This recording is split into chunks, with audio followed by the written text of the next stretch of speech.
Nvidia ও এএমডিকে চীনে chip রপ্তানি করতে হলে ট্রাম্প সরকারকে 15% কর দিতে হবে।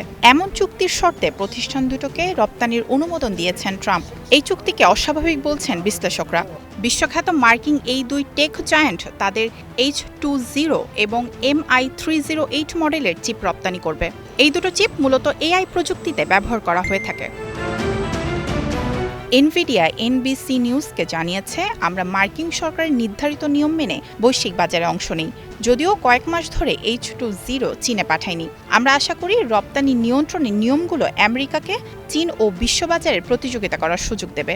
মার্কিন এআই প্রযুক্তি বিশ্বের মানদণ্ড হতে পারে যদি আমরা প্রতিযোগিতায় নামি। ট্রাম্পের এনভিডিয়া ও এএমডি চুক্তির ফলে চীনে মিশ্র প্রতিক্রিয়া সৃষ্টি করতে পারে।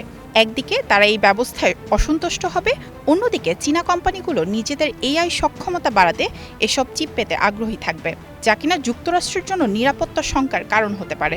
যদিও বিশ্লেষকরা বলছেন এই চুক্তি এখনও উভয় প্রতিষ্ঠানের জন্য ইতিবাচক, কারণ তারা চীনের মতো বিশাল বাজারে প্রবেশ করতে পারবে। দ্য এশিয়া গ্রুপের জর্জ চেন সতর্ক করেছেন, স্বল্পমেয়াদে রপ্তানি নিশ্চয়তা মিললেও দীর্ঘমেয়াদে মার্কিন সরকার চীনের রপ্তানির ওপর আরও কর বাড়াতে পারে। তবে বিশ্লেষকরা বলছেন, ট্রাম্পের এই চুক্তি অন্য খাতে দেখা যাবে না, বিশেষ করে সফটওয়্যার বা সার্ভিস সেক্টরে। তবে সেমিকন্ডাক্টর মার্কিন কৌশলগত প্রযুক্তি হওয়ায় আলাদা গুরুত্ব পাচ্ছে। সব মিলিয়ে এই প্রতিযোগিতা শুধু অর্থনৈতিক হিসাব, রাজনৈতিক টানাপোড়েন আর প্রযুক্তিগত নয়, বৈশ্বিক ক্ষমতার লড়াইও বলছেন বিশ্লেষকেরা। মায়াশিকা রহমান, স্টার নিউজ।